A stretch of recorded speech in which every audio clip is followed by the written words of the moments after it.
में कोरोना को लेकर जिस तरह का माहौल है, ऐसे में किसानों का दिल्ली पहुंचना एक बड़ी टेढ़ी खीर होगा।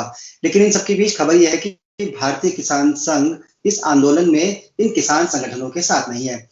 आखिर क्या वजह है, क्यों दूरी भारतीय किसान संघ ने इस आंदोलन से बनाई, इस पर बातचीत करेंगे। हमारे साथ बद्री नारायण चौधरी हैं, आप राष्ट्रीय महामंत्री हैं भारतीय किसान संघ के। बद्री जी, स्वागत है आपका पंजाब केसरी ग्रुप में। धन्यवाद।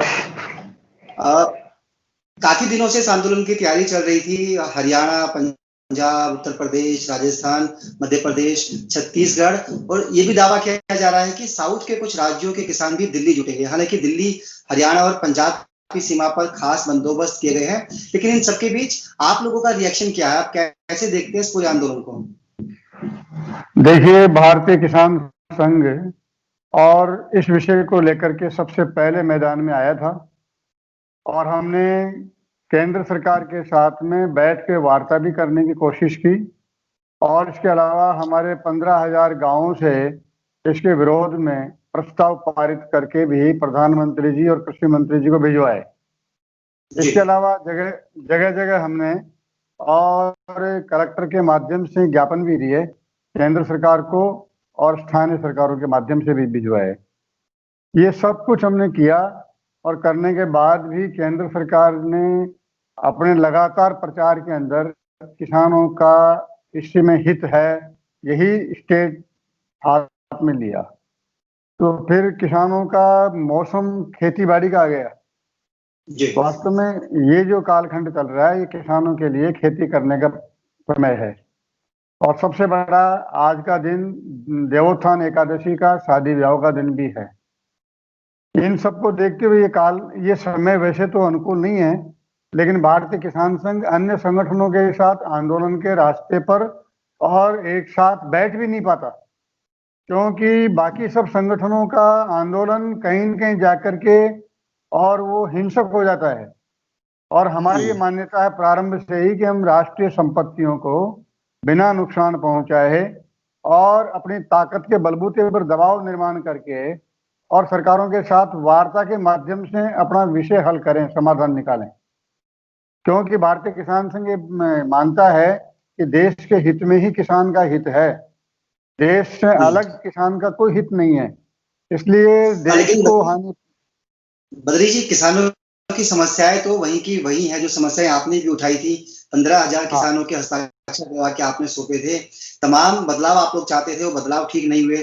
अब जब किसान संगठन सड़कों पर उतर रहा है तो क्या सिर्फ आप इसलिए इनसे किनारा कर रहे हैं कि इनका आंदोलन कहीं हिंसक ना हो जाए, हिंसक आंदोलन की छाप आप पे ना पड़े, इसलिए आप अलग हो रहे हैं या कोई और भी इसकी वजह है? नहीं, ये हमने पहली बार नहीं कह रहे, ये हमेशा ऐसा होता है और कई बार ऐसे आंदोलनों को हिंसक बनाया जाता है जानबूझ करके और कई ऐसे एलिमेंट भी उसमें काम करते हैं। हम जब आंदोलन करते हैं, हमने भी 2013 के अंदर 13 सितंबर को दिल्ली के अंदर रामलीला मैदान जितना बड़ा है उससे उतनी जनसंख्या बाहर भी थी, इतने किसान यानी 1 लाख से अधिक किसान दिल्ली में आए थे, लेकिन क्या मजाल कोई एक पत्ता भी किसी का नुकसान हुआ हो, आने जाने में किसी को तकलीफ हुई हो। इसलिए किसान संघ का प्रत्येक कार्यकर्ता स्क्रॉल के ऊपर यानी लिस्ट के ऊपर आता है, ऐसे भीड़ नहीं आती। इसलिए हमारा अपना एक आंदोलन करने का अपना तरीका है, हमारा 40 सालों से काम करने का अपना अनुभव है, इसलिए उसके ऊपर समझौता कभी नहीं करते हैं।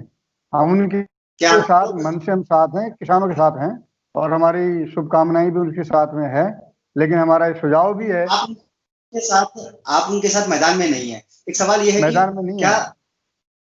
आरएसएस की छाप जिस तरह से आप लोगों के साथ है, भारतीय किसान संघ जुड़ा हुआ आरएसएस के साथ, तो क्या सरकार का दबाव है आप लोगों के ऊपर? एक ये भी वजह मानी जाए, क्योंकि खबरें ऐसी भी आई है पिछले भी शायद इस आंदोलन में नजर नहीं आ रहे। देखिए, ये कोई सरकारी संगठन नहीं है और आरएसएस कभी किसी भी संगठन के अंदर दखल नहीं देता। वो उस संगठन के सदस्यों के हित में और निर्णय ले और उनके ऊपर अडिग रहे, यही संघ का संदेश रहता है हमेशा के लिए। इसलिए आरएसएस के संशोधक इसमें काम करने वाले होंगे, लेकिन वो आरएसएस के द्वारा पोषित या गाइडेड होता ऐसा नहीं है। और दूसरा, कोई भी सरकार रही हो, आज हम अगर मान लो बीजेपी के विरोध में खड़े हैं तो इसके अंदर समर्थन वाला और गाइडेड वाला विषय कहाँ से आ गया? हम किसान हित के अंदर सरकार के विरोध के अंदर इस विषय को लेकर चल रहे हैं, तो इसमें कौन सा समर्थन वाला विषय आ गया? हाँ, हमारा संघर्ष करने का तरीका और इनका तरीके में फर्क है, इसलिए हम कई बार मुद्दों के ऊपर एक होकर काम करते हैं, लेकिन संघर्ष वाले मुद्दे के ऊपर और हम इनसे कहते हैं कि अगर आप हमारे नेतृत्व में काम करते हो तो हमारी तरीके से काम करना पड़ेगा, हम आपके साथ हो जाएंगे। लेकिन उनके नेतृत्व आपने कहा शुभकामनाएं इन किसानों को जो दिल्ली में आंदोलन करने के लिए जा रहे हैं, लेकिन इस बीच कुछ ऐसी खबरें आ रही है कि कई किसान नेताओं को हिरासत में लिया गया है, कुछ बॉर्डर सील कर दिए गए हैं, तो ऐसे में आप इसे कैसे देखते हैं? क्योंकि कुछ किसान भूमिगत भी हो गए हैं, क्या आंदोलन को दबाने की कोशिश की जा रही है? नहीं, देखिए, आंदोलन को, सरकार को दबाना लोकतंत्र के अंदर कहीं उचित नहीं है। लोकतांत्रिक व्यवस्थाओं के अंदर अपनी आवाज उठाने के लिए सबको अधिकार है, और किसानों को अधिकार क्यों नहीं होगा? लेकिन ये दुर्भाग्य से और कोरोना का एक बहाना सरकारों के पास है इस समय, और बहाना भी कह सकते हैं, वरना सीधी आदमी की जान जाती है उसके अंदर, केवल बीमार नहीं होते। और वो किसी की जान जाती है, उसका परिवार ही समझ सकता है उसका चले जाने के बाद स्थिति क्या बनती है उसको। इसलिए उस विषय में भी और जिम्मेदारी का बोध तो रहना ही चाहिए, कोई बात नहीं है, लेकिन इन सबको ध्यान रखते हुए सोशल डिस्टेंसिंग रखना आंदोलन के अंदर संभव नहीं हो सकता, हम चाहे कितनी सैद्धांतिक बातें करते हैं। बद्री जी, दिल्ली में तो इजाजत ही नहीं है, दिल्ली में कोरोना इतना ज्यादा फैला हुआ, आप खुद समझते हैं चीजों को। हाँ। लोग रोजाना 100 से ज्यादा लोग कोविड से मर रहे हैं, 4-4, 5-5, 6 केस आ रहे हैं, ऐसे में कैसे सोशल डिस्टेंस मेंटेन हो पाएगा? दिल्ली में तो धरने प्रदर्शन की फिलहाल इजाजत ही नहीं मिल रही किसी को भी। ऐसे में आपको लगता है कि सही वक्त का चयन नहीं किया गया, अभी किसानों को नहीं आना चाहिए दिल्ली में? नहीं, जब हम उस आंदोलन में साथ नहीं है तो फिर मैं ये राय कैसे दूं कि सही वक्त का चयन नहीं किया गया? नहीं, किसान होने के नाते मैं अपनी बात बोल रहा हूँ, मैं किसान संघ का विषय बोल रहा हूँ, लेकिन तो सही समय मेरे से पूछ के या मैं राय दूंगा ये ठीक नहीं है। ये तो अपने अपने प्रांत, अपने अपने स्थान के हिसाब से और मजबूरियों के हिसाब से तय है, इसमें हमारा कोई सुझाव नहीं दे सकते। और अपनी आवाज उठाने का एक माध्यम है, जहां तक जाएंगे।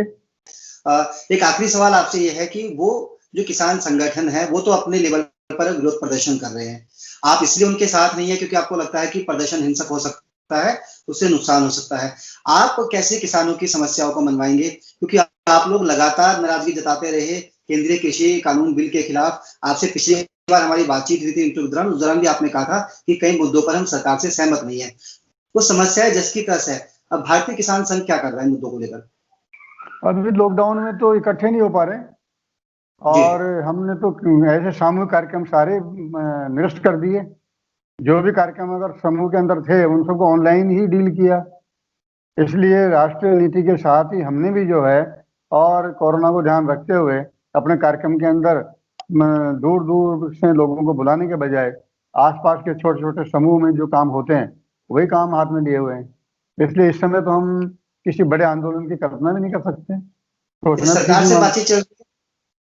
सरकार से बातचीत तो अभी लोकसभा आहूत हुई उसके बाद कोई बात नहीं, उसके पहले जरूर एक बार बात हुई थी, और अभी भी इनको भी 3 दिसंबर का समय दिया है बातचीत करने के लिए सरकार ने किसान संगठनों को, तो दबाव का फर्क तो पड़ता ही है। आपको उम्मीद है कुछ होगा 3 दिसंबर को, या फिर आप लोग बाद में खुद सड़कों पर उतरेंगे अगर मांगे नहीं मानी गई तो? हम तो किसानों का थोड़ा सा सीजन है ये निकले, क्योंकि हमारे संगठन में वास्तव में गांव का व्यक्ति जो वाकई किसान है और छोटा किसान है जो खुद खेती करता है वो ज्यादा है, और हरियाणा पंजाब में किसान थोड़े बड़े भी हैं और वो खेती करवा लेते हैं, उनको टाइम नहीं मिल जाता है।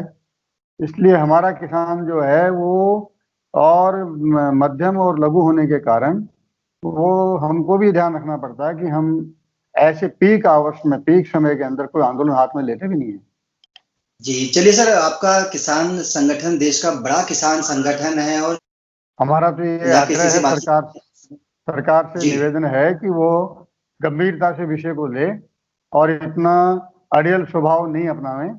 किसानों के साथ बैठ करके ही समस्या का हल हो सकता है, संघर्ष के माध्यम से जो है, और बाद में काम करना ये कोई उचित तरीका नहीं है। शुक्रिया बहुत बहुत। हाँ, धन्यवाद।